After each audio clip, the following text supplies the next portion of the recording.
Hi friends, എല്ലാവർക്കും പുതിയൊരു വീഡിയോയിലേക്ക് സ്വാഗതം. ഞായറാഴ്ച നമ്മൾ വൈകിട്ടൊന്ന് ബീച്ചിലോട്ടൊക്കെ ഒന്ന് പോകാൻ ഇറങ്ങിയതാണ്. ഫുഡും പുറത്തുനിന്ന് കഴിക്കണമെന്ന് ഞാൻ പറഞ്ഞിട്ടുണ്ട്. ഇപ്പോൾ ജിമ്മിൽ പോകുന്നതുകൊണ്ട് പുറത്തുനിന്നൊന്നും ഫുഡ് വാങ്ങിച്ച് തരത്തതുമില്ല, ഫുഡ് കഴിക്കത്തതുമില്ല. അപ്പം ഞാൻ പറഞ്ഞു എന്തുവായാലും എനിക്ക് ഇന്ന് പുറത്തുനിന്ന് ഫുഡ് വേണം, എനിക്കിനി രാത്രി വന്ന് എനിക്കൊന്നും ഉണ്ടാക്കാൻ വയ്യ എന്നൊക്കെ ഞാൻ പറഞ്ഞിട്ടുണ്ട്.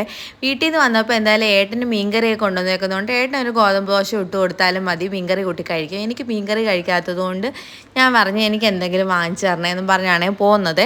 അപ്പം നമ്മൾ ഇടയ്ക്കൊക്കെ ഇറങ്ങുന്നുണ്ടെങ്കിലും ഫുഡ് കഴിപ്പ് കുറവായിരുന്നു, അങ്ങനെയൊന്നും കഴിക്കത്തൊന്നുമില്ല. എന്തായാലും ഒരു ജ്യൂസ് കുടിച്ചിട്ടെങ്കിൽ പോരത്തതേ ഉള്ളായിരുന്നു കേട്ടോ.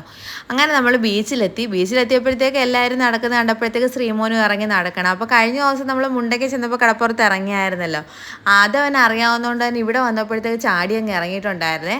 അപ്പോഴത്തേക്ക് അവിടെ നിന്നുകൊണ്ട് കണ്ടു അപ്പുറത്തെ സൈഡിൽ ലൈറ്റൊക്കെ കത്തുന്നതും ഇവരിങ്ങനെയൊക്കെ വെച്ചേക്കുമല്ലേ, പിന്നെ പിള്ളേരെ ആകർഷിപ്പിക്കാൻ വേണ്ടിയിട്ടാണല്ലോ ഇങ്ങനെ അങ്ങ് വെച്ചേക്കുന്നത്. അങ്ങനെ അത് കണ്ട് അച്ഛനെയും പിടിച്ചുകൊണ്ട് മക്കൾ രണ്ടും കൂടെ അങ്ങോട്ട് പോയിട്ടുണ്ട്. എന്നിട്ട് കാശി പറയുന്നത് ആ പമ്പരം പോലെ ആ വലിച്ചു വിടുന്ന ആ സാധനം മതി എന്നാണ് കാശി പറഞ്ഞത്. ശ്രീമോനാണെങ്കിൽ ആ ചക്രം പോലെ ആ ഉരുണ്ടിരിക്കുന്ന ആ കുത്തി വെച്ചിട്ടില്ലേ, ആ ഒരു സാധനം വേണമെന്നും ശ്രീമോൻ അതേ പിടിച്ചുകൊണ്ട് നിൽക്കുമായിരുന്നു. വേണമെന്നൊന്നും പറഞ്ഞില്ലെങ്കിൽ അതേ പിടിച്ചുകൊണ്ട് നിന്നവനത് വേണമെന്നുണ്ടായിരുന്നു.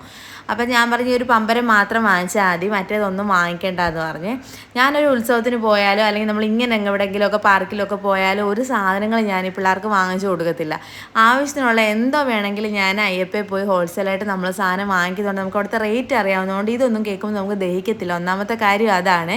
അതുകൊണ്ട് ഞാൻ അവിടുന്ന് അതൊന്നും ശ്രീമോന് വാങ്ങിച്ചു കൊടുത്തില്ല. കാശിക്ക് മാത്രം ഒരു പമ്പരം വാങ്ങിച്ചിട്ട് ഞാനിങ്ങനെ പോകുന്നുണ്ട്. ഞാൻ പറഞ്ഞു ശ്രീമോന് പൈനാപ്പിൾ വാങ്ങിച്ചു തരാമെന്നും പറഞ്ഞ് നമ്മൾ വന്ന് പൈനാപ്പിൾ വാങ്ങിച്ച്. അങ്ങനെ പൈനാപ്പിൾ വാങ്ങിച്ച് ശ്രീമോന് കൊടുത്ത്, ശ്രീമോന് ഇഷ്ടമാണ്, അവൻ കഴിക്കുകയും ചെയ്തിട്ടുണ്ട്.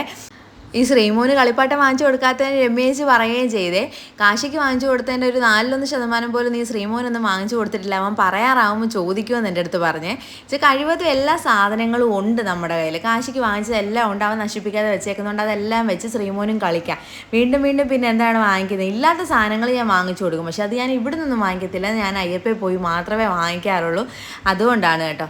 അപ്പോൾ നമ്മൾ അവിടുത്തെ പൈനാപ്പിളും ഒക്കെ കഴിച്ച് കാര്യമൊക്കെ പറഞ്ഞ് കുറച്ച് സമയം അവിടെ ഇരുന്നിട്ട് നേരെ നമ്മൾ റാഹത്തിലോട്ട് വന്നു ഫുഡ് കഴിക്കാനായിട്ട്. അപ്പോൾ തന്നെ ഒരു 8:30 ആയിട്ടുണ്ടായിരുന്നു സമയമേ.